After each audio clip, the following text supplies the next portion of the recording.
Yo, aujourd'hui on part aux États-Unis et je vous emmène avec moi. C'est parti.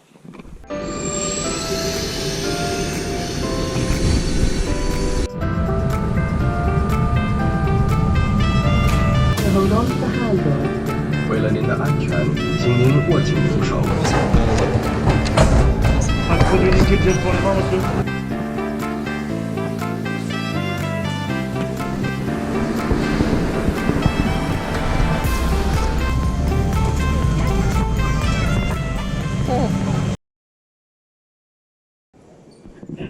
Bon, pour vous la faire courte.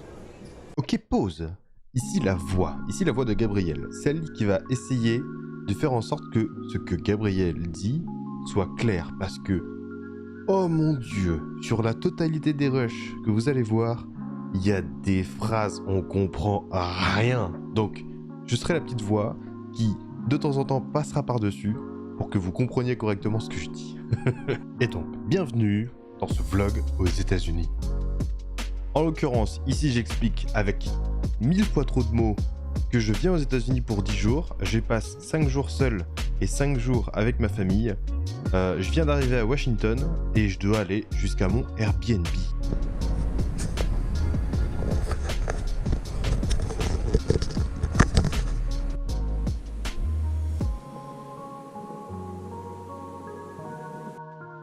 Washington, c'est la capitale des États-Unis. Cette ville est vachement axée autour du parc central dans lequel il y a le Capitole, la Maison Blanche et tout ça, et tout plein de bâtiments du coup historiques et de musées. Vu que moi j'habite sur ce petit point rouge, je décide d'y aller à pied. Allez, vous voulez savoir un truc de ouf? Alors juste ici, à côté du Capitole, plus loin il y a tous les musées nationaux incroyables, machin, tout ça, incroyable du cul, tout ça. Il y a un parking juste là, qui est en face du Capitole, comme je le disais. Bah, il est gratuit. Garer en face de chez ta grand-mère à Paris, bah c'est pas gratuit. Mais ici, en face du Capitole, gratos. Let's go. Ok, bon. On a passé le Washington Memorial, maintenant on se retrouve au World War II Memorial. Si on regarde un petit peu de plus près toute cette structure, en fait on a des fresques tout du long qui commémorent un petit peu les efforts de guerre, les efforts de chaque personne à l'époque.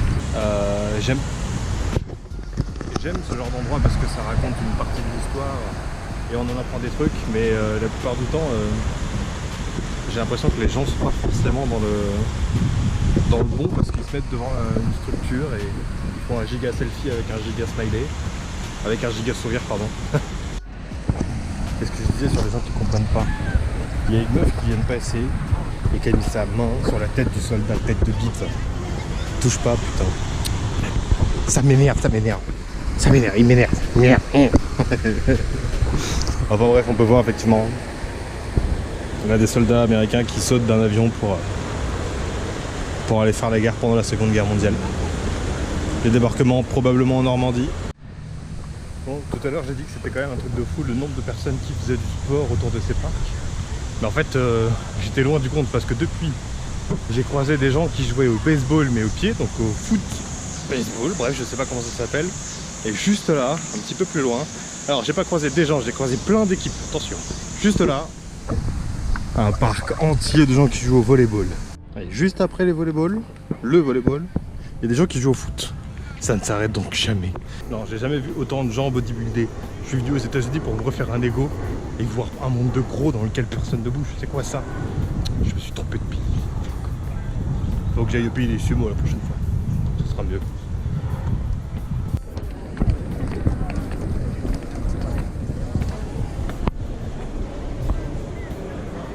Bon, pour tous ceux qui veulent lire, je vous invite à mettre pause, même si je pense que ça va être compliqué. Mais effectivement, c'est grand et vide. Donc si tu viens et que t'es pas trop au courant de pourquoi ni comment, bah c'est juste grand quoi. Bon en fait après avoir lu ce texte, je comprends un petit peu plus le contexte. Tout simplement, justement. Hop. Encore sur le point de dire des bêtises, donc j'arrête là tout de suite l'audio. Cette statue, c'est Abraham Lincoln, qui en fait est le 16e président des États-Unis. Cet homme est connu parce qu'il a aboli l'esclavage aux États-Unis, et en fait, sur le côté, les inscriptions, ce sont 2 de ses discours, et ça parle notamment justement de l'abolition de l'esclavage. Que d'émotion. On se voit demain. Ciao. Ok, le Capitole, je viens de le finir. C'était vraiment très cool. C'était guidé, mais en même temps rythmé et en même temps hyper instructif.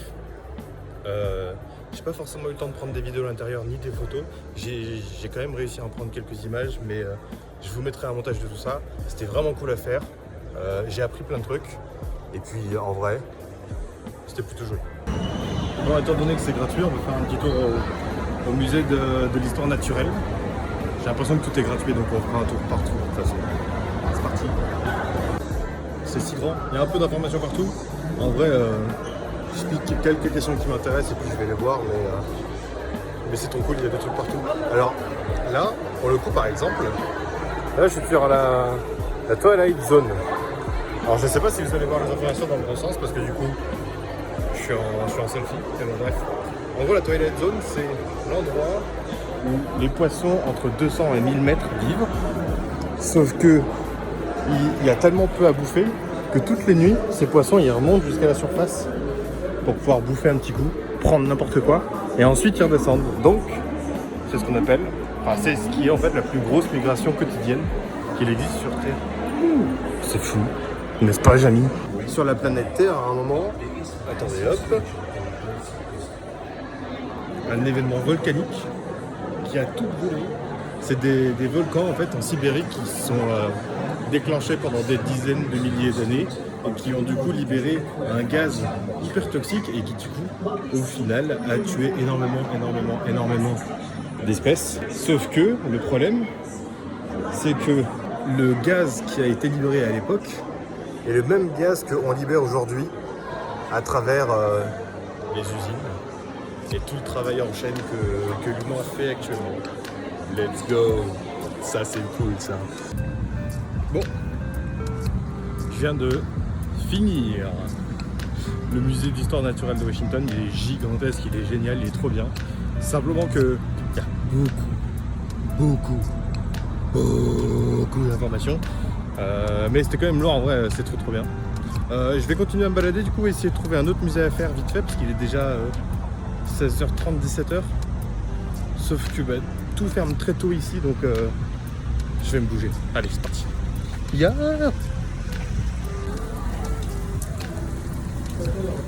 C'est la tempête. Je vais pas forcément rentrer à pied maintenant tout de suite je pense.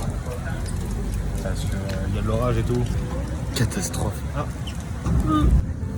Et voilà, une demi-heure de vélo sous la pluie et l'orage pour pouvoir rentrer. Je l'ai pas bien mis, bref. Faut que je rentre là, j'en peux plus.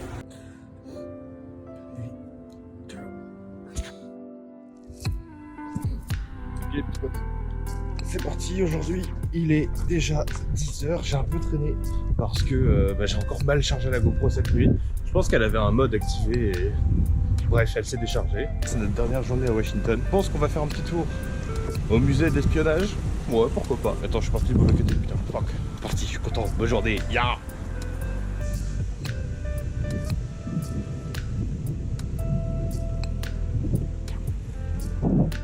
Au final, en vrai, la meilleure façon de se déplacer à Washington, je trouve, la plus économique et la plus sympa, c'est de prendre le vélo.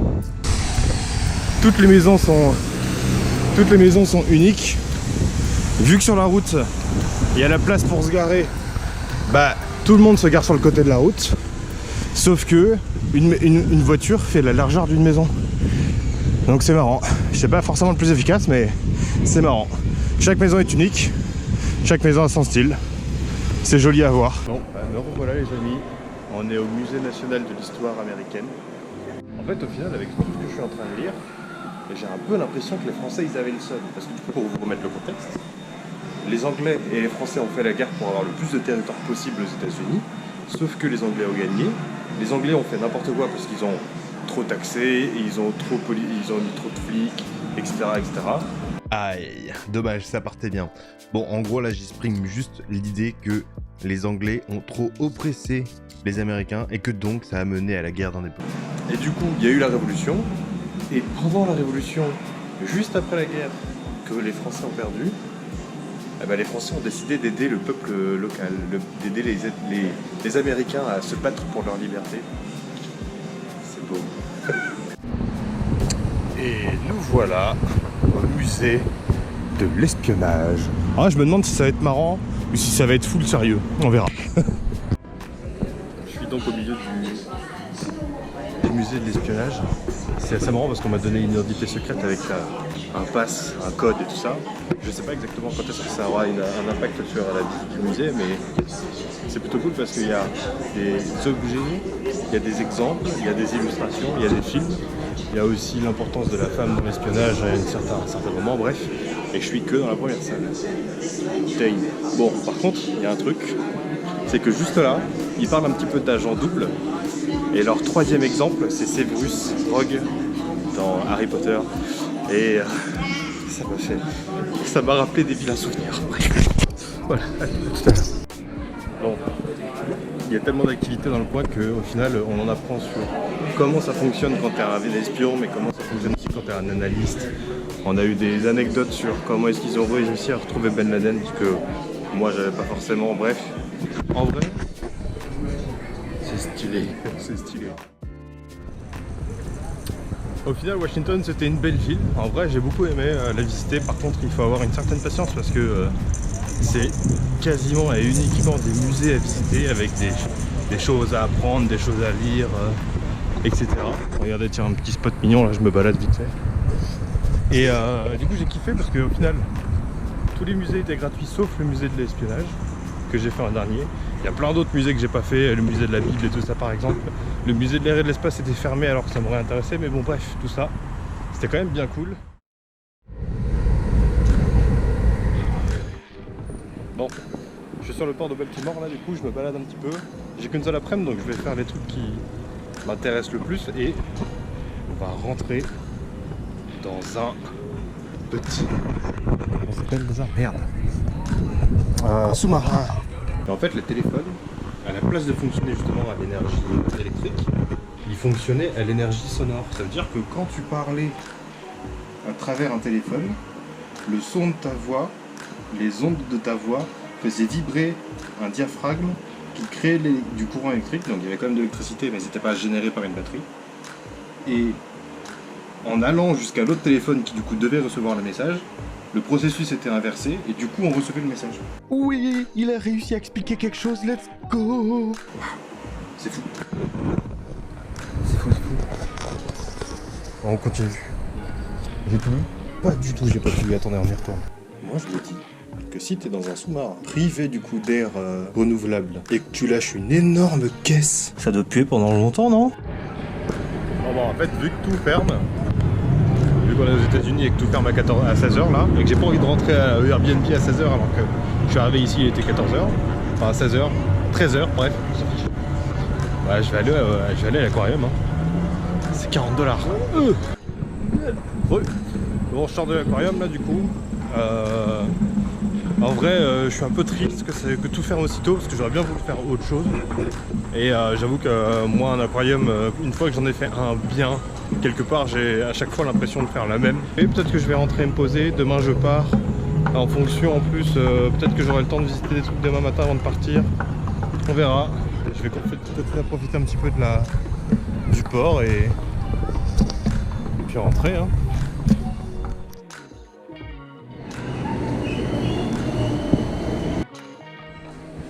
Bon, alors j'ai pas encore toutes les refs, parce que je suis en train de lire l'exposition sur la Liberty Bell. Et en fait, aux États-Unis, il y a eu 3 grands mouvements de liberté. D'abord, la libération des colonies, l'indépendance donc, puis la libération des esclaves, et enfin, l'inclusion des femmes dans la société. Et en fait, au cours de ces périodes, la Liberty Bell a été utilisée en tant que symbole pour chacun de ces combats, car à la base, elle était utilisée pour la déclaration de l'indépendance des colonies, et pour rassembler les hauts dignitaires qui devaient écrire les lois. Regardez-moi ce flexeur là, c'est le Dalai Lama devant la Liberty Bell. MDR YouTube. Ouais, je sors de l'Independence Hall du coup, j'ai réussi à y rentrer gratuitement. À partir de 17h c'est gratuit en fait. Et d'ailleurs je suis content de ne pas l'avoir payé parce qu'en vrai, même s'il y a un amas d'histoire intéressant là-dedans, tu visites au final que 2 salles dans lesquelles, à un moment donné dans l'histoire, des gens ont écrit des lois. Au moins, c'est fait. Tout va commencer à fermer, donc je vais commencer à rentrer petit à petit, doucement, et me préparer pour demain. Je viens de passer devant l'Institut Franklin qui, en tête d'affiche, montre une exposition Harry Potter. Donc en vrai, je suis curieux, je vais aller voir. Ok les gars, dans le chat, je suis pas en live, putain. Vous êtes quoi? Vous êtes plutôt Gryffondor, Serpentard, Poufsouffle ou Serre d'Aigle? Il est incroyable ce costume. Oh damn, regardez-moi ça. Alors, comme je disais, il y a le costume, mais il y a aussi l'œuf. L'œuf qui en vrai, il est beau, hein. Elle est là, elle est là. Même le plus important, c'est la récompense quand même à la fin. Hein. Il y a même les costumes de Tina et de Crédence qui sont du coup dans les animaux fantastiques. En vrai, ils sont à jour, hein, ils sont à jour. Hein.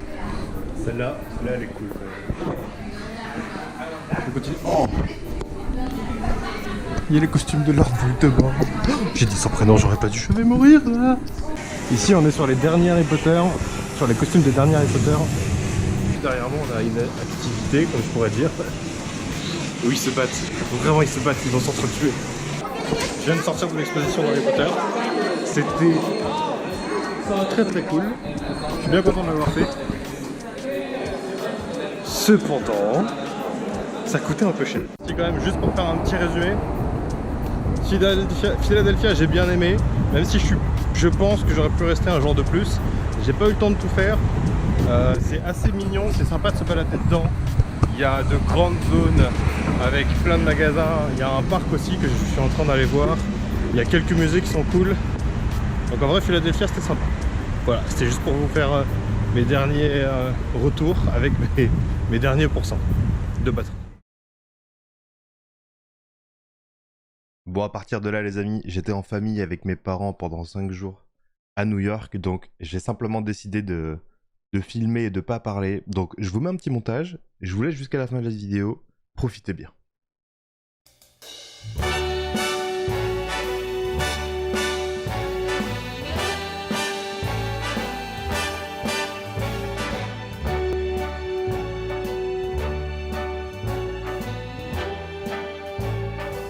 Start spreading the news. I'm leaving today. I want to be a part of it. New York, New York. These vagabond shoes are longing to stray right through the very heart of it. New York, New York. I want to wake up in a city that doesn't sleep and find I'm king of the hill, top of the heap. These little town blues are melting away. I'll make a brand new start of it in old New York. If I